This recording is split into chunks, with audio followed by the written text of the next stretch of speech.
रखा गया था संपर्क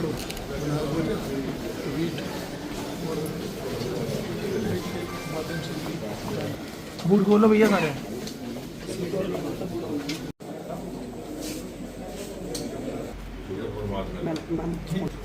ये थोड़े दिन निकाल ये थोड़ी जी वर्जिश वगैरह करनी पड़ी है, टाइम लगा ये आम डिफरेंट करते हुए ये फल को उधर लगी है कितने उधर लगी है इधर भी बैठे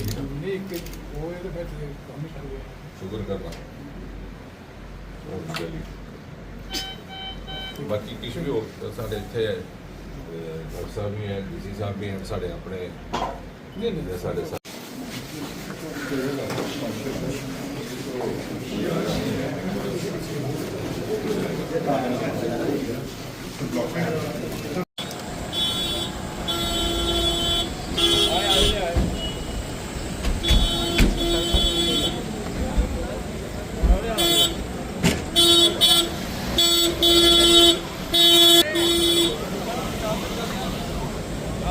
अभी हम यहाँ आए थे। ये ओम प्रकाश नाम का हमारा व्यक्ति था, लगभग 48 वर्ष आयु। उसमें गोली लगने से बाईं बाजू पे ह्यूमरस फ्रैक्चर जिसे कहते हैं चिकित्सा की भाषा में, उसका बहुत बढ़िया ढंग से ऑर्थोपेडिक सर्जन ने सर्जरी करके ब्लेड लगा करके उसका उपचार किया है और वो व्यक्ति पूरी तरह होश में है। शाम तक मुझे लगता है कि वो अपना दिनचर्या भी उनकी प्रारंभ हो जाएगी, खाना प्रारंभ हो जाएगा।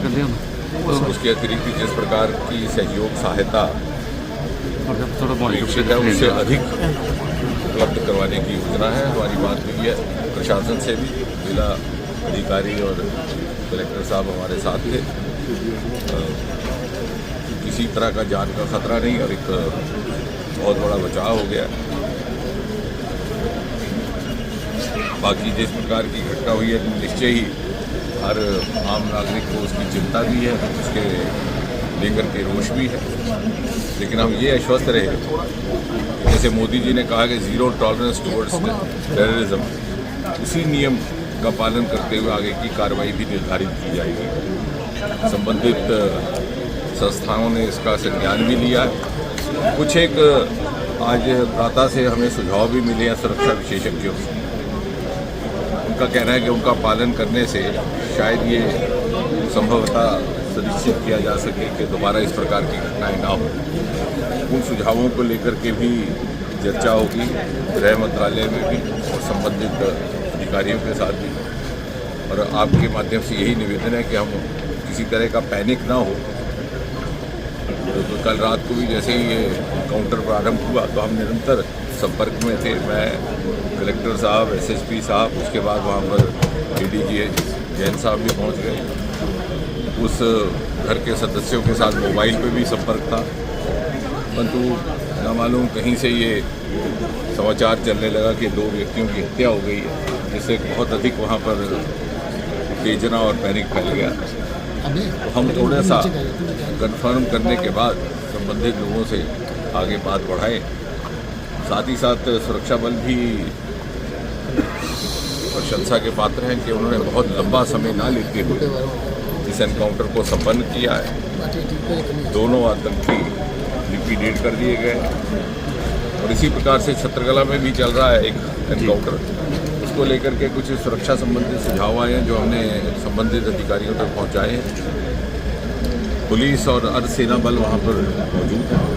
सेना की यदि आवश्यकता हुई तो उसे उपलब्ध करवा लिया जाएगा और सिविलियन और पैरामिलिट्री प्रशासन के बीच जॉइंट कंट्रोल और जॉइंट समन्वय है, बहुत बढ़िया ढंग से आगे बढ़ रहा है। संभावना ये भी है कि ये दोनों घटनाएं एक ही आतंकी गुट के द्वारा अंजाम दी गई हैं।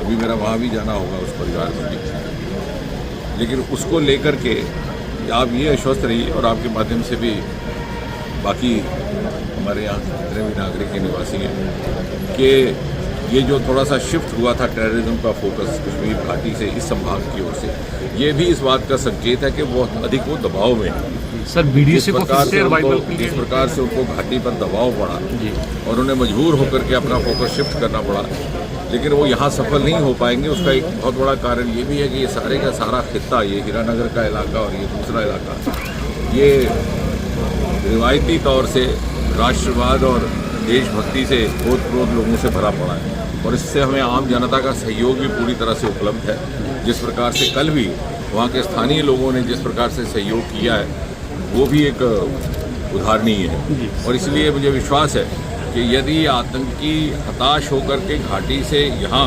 शिफ्ट करने का मंसूबा अथवा योजना बना रहे हैं तो यहाँ कदापि सफल नहीं हो पाएगी।